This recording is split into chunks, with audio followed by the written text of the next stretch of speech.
So for this problem, it says a student borrows money to pay for university tuition. Borrows 1,000 at the end of each month for 4 years. No payments are to remain to repay the loan until the end of 5 years. The loan accumulates interest at 6% monthly for the first 2 years and 8% monthly for the following 2 years. Okay, so for this problem, he borrows 1,000 and it says for 4 years, right? And it says that payments are made to repay the loan until the end of 5 years. And it also says that we want to calculate the loan balance at the end of 4 years, right? So this is way before we are starting to repay it, right? And they're giving us interest rates that signify the accumulations of the loans that he is receiving. So in order to calculate the loan balance, we have to calculate the amount of loans that he's getting in the 4 years, and on top of that, the accumulation of the loan.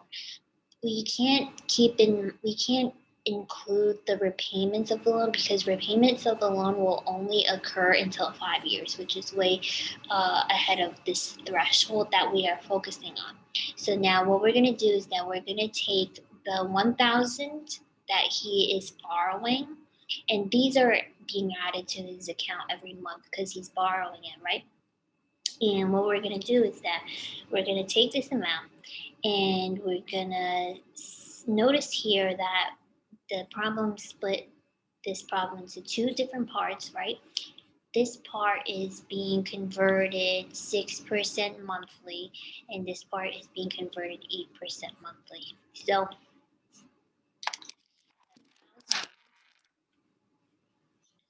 1,000, so let's focus on this part first since it has a different interest rate. So we're going to do 1,000 future value accumulation of 2 years times 12. There's 24 payments occurring within that thing, and then we're going to do 6 divided by 12. It's going to be 0.5% times now we're going to have to compensate for what has accumulated here. Well, 8 divided by 12, it would be 0.66%, right? So we're going to have to multiply this whole thing by 1.06, right? To the 24th power, because this amount is continuing on, right? Now, then we're going to continue on to the second part because there's different interest rate dealing with it. So S24 to the interest rate that we got from here. Right? Now, all I have to do is solve. So what I'm going to do is, we're going to solve this. So I'm going to take my TVM.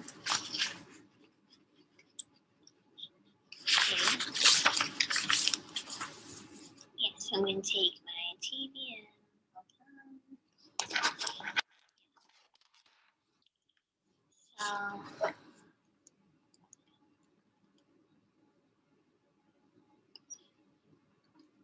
So 1,000 as the payment, 24 as the number of years, 0.5 interest rate, 0 at the present. Compute future value. So I'm gonna get 25,431.96. Then I'm gonna do 25,431.96 times 1.0066 to the 24. And I'm going to get 29781.46,498.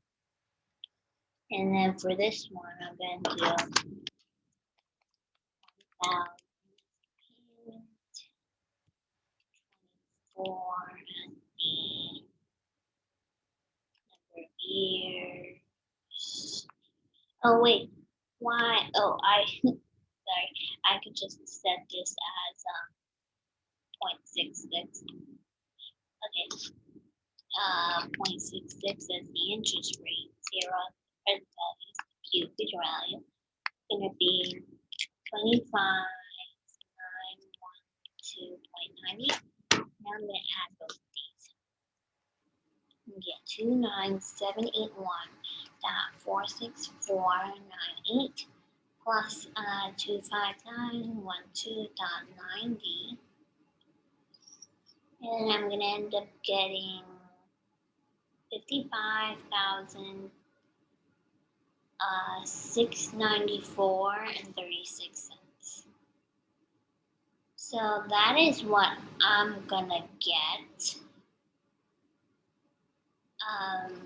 And based on what I've seen here so far, I know that A is far off. These are far off. From what I've gotten, my answer seems to be closest to C. But I'm going to, well, just to make sure, it's 8% convertible monthly. Right, it's 0.66%. Yeah, so with these types of, so the answer is C. The answer that I got was closest to C, and I just feel like with these types of problems, you just always have to be very specific with all of the decimal places and numbers. Like, I suggest you include everything because 8% convertible monthly isn't just 0.66, it's actually 0.666666667. And so if you have a value like that, I feel like you need to input that type of value in the TVM for absolute accuracy.